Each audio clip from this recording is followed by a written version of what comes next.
বন্ধুরা, তা এবারে দেখো, এই যে যিনি স্নান করছে তার হয়তো একটা মানসিক ছিল দণ্ডি কাটবে। তা এখানে পুকুর নেই বলে কলের মধ্যে স্নান করিয়ে ব্রাহ্মণ দণ্ডি কাটতে কাটতে নিয়ে যাবে। মানে কোনো একটা মানসিক ছিল অবশ্য। তা দেখো, দণ্ডি কাটতে কত লোকজন বসেছিল, বাইরে অনেক লোকজন ছিল, ভেতরে অনেক লোকজন ছিল। তারপরে তিনি এরপরে দণ্ডি কাটার পর মায়ের কাছে যে স্নান টান করে নতুন বস্ত্র পরে তারপরে আসবে। তাই এখানে দেখো অনেক ডালা, এখানে প্রায় 300 কাছাকাছি ডালা আছে, 250-300 ডালা আছে এখানে। সব কুপন সিস্টেম করা হয়েছে, মানে সিস্টেমগুলো খুব সুন্দর করে করা হয়েছে, কুপন যাতে দেওয়া হয়েছে যাতে নাম্বারিং করে বলা হয়। আর এখানে খিচুড়ি রান্না হচ্ছে, ভোগ রান্না হচ্ছে।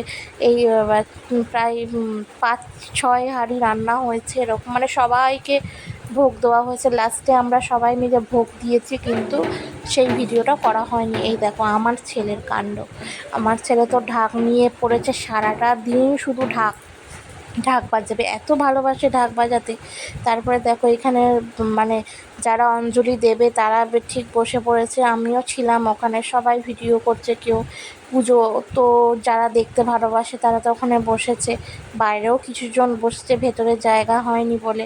তারপরে মায়ের অঞ্জলি দেওয়া হচ্ছে, আস্তে আস্তে সবাই মিলে অঞ্জলি দেওয়া হচ্ছে। একটা জিনিস জানো তো, মায়ের যে মায়ের পুজোর সময় আমাদের গোটা পাড়াতে কিন্তু আগুন জ্বলে না। মা ঢুকে গেলেই আগুন জ্বলবে না। মায়ের মানে আগের দিন সবাই রান্না করে রেখে দেয় রাতে, পরের দিন যারা উপোস করে তো উপোস করে, যারা উপোস করে না তারা পরের দিন ওই বাসি খাবারটা খায়। তারপরে আমাদের অঞ্জলি দেওয়া হয়ে গেল। তারপরে যে জলটা, ডাব যে দুধের যে জলটা, সেই জলটা দিয়ে আমরা শিবের মাথায় একটু দিলাম। আগের বছরে যে মাকে বাইরে রাখা হয়েছে সেই মায়ের পায়ে আমরা একটু দিলাম। তারপরে আমরা এই যে মনসা গাছ, যেই গাছটার মধ্যে আগে পুজো হতো, এই গাছটা মানে আগে শীতলা মা ভাবে পুজো হতো, তা এখনও পুজো হয় মনসা গাছ বলে, ওই মনসা গাছের মধ্যে একটু দিলাম। তারপরে দেখো এখানে যজ্ঞ হচ্ছে, মানে এত ভালো লাগে যজ্ঞ দেখতে। গরমের মধ্যে ফ্যান তো চলছেই না, সামনে বসে পড়েছি যজ্ঞ দেখবো। তারপরে তো আগুন যখন দাউ দাউ করে জ্বলছে, মানে গায়ে লোম টোম পুড়ে যাচ্ছে এরকম ব্যাপার। তা খুব ভালো লাগে আমার মানে যজ্ঞটা দেখতে। তা এই দেখো এখানে খুব সুন্দর, বাইরে সবাই ঢাক ঢোল বাচ্চারা মিলে বাজাচ্ছে। আমার ছেলে তো পাগল করে দেয়, মাকে খুব সুন্দর করে সব আয়োজন করেছে। যারা মানে ওই ব্রাহ্মণের সাথে ছিল, যারা হেল্প করেছে ব্রাহ্মণের হাতে হাতে, তাদেরকে তো তারা খুব ভালোভাবেই আয়োজন করেছে। তা ভালোভাবে আমাদের মানে পাড়ার যে পুজোটা, সেই পুজোটা খুব সুন্দরভাবে ধীরে সুস্থে খুব ভালোভাবে হয়েছে। তারপরে মায়ের আরতি হলো। তা বন্ধুরা, আমার ভিডিওগুলো ভালো লাগলে পেজটিকে অবশ্যই ফলো করবে, শেয়ার করবে, লাইক করবে, আর মায়ের জন্য কিছু একটা কমেন্ট করেছে।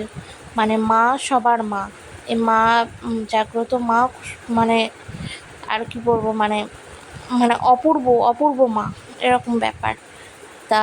তারপরে মায়ের যে পাখা দিয়ে হাওয়া দিচ্ছে, এই পাখাটা দিয়ে সবাই, মানে ওখানে যতজন মানুষ ছিল সবাইকে পাখা দিয়ে হাওয়া করতে হয়েছে মা ঠান্ডা রাখার জন্য।